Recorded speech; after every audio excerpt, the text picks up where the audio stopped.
We first used the Modern Democracy polling station products at a by-election in 2018 and has led us to using them at our all-out elections now for a combined Senate and Police and Crime Commissioner this year. We've put the modern polling product into 40 polling stations out of our 84 for this election. What it has allowed us to do is push off a lot more queries that we would normally find and have to deal with on polling day and in the lead up to polling day. And it gives the staff in the polling station more confidence in the processes that they're following, because it sets out the process for them. It gives them advice on what steps they should take and reduces any risks in the administration of the election, which is critical given the combinations and complications that we've got this time.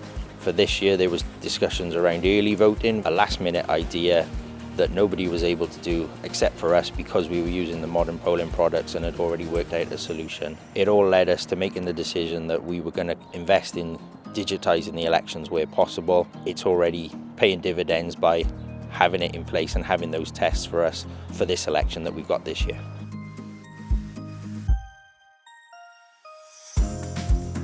Yeah, using Modern Democracy, I noticed a reduction in escalation through people coming in and not knowing where they were supposed to be, so we could identify them through the search facility to find out where they should be straight away. This saves on time rather than me as a presiding officer having to then ring through to ask questions or find out whether they should be on the day.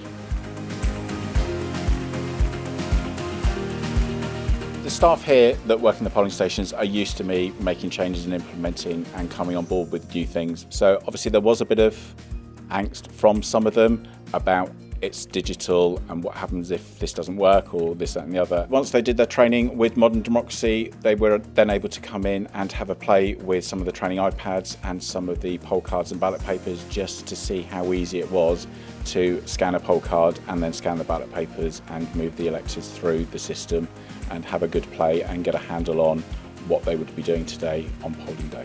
I would say modern polling is quicker because we're not spending time searching down the register looking for them, because they can just come in, scan their QR code and we can find them straight away or search for them. The voters have reacted very well. There's been no adverse comments. Everybody seems to have quite enjoyed it, I think.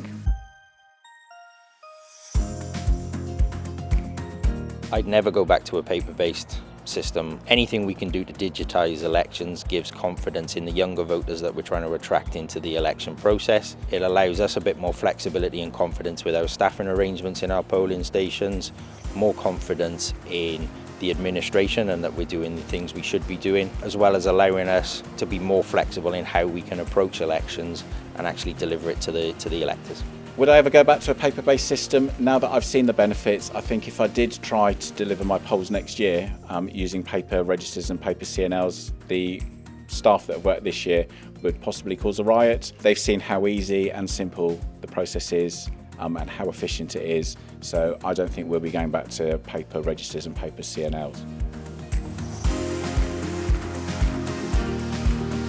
Modern Democracy's products will definitely be here to stay, I think, for a long time. The elections legislations and rules and the way electors interact with the voting process is out of date. It needs reviewing, and these products are allowing us to give voters a better voting experience in the polling station, which will ultimately just lead to better voter turnout, which is what everybody wants at elections.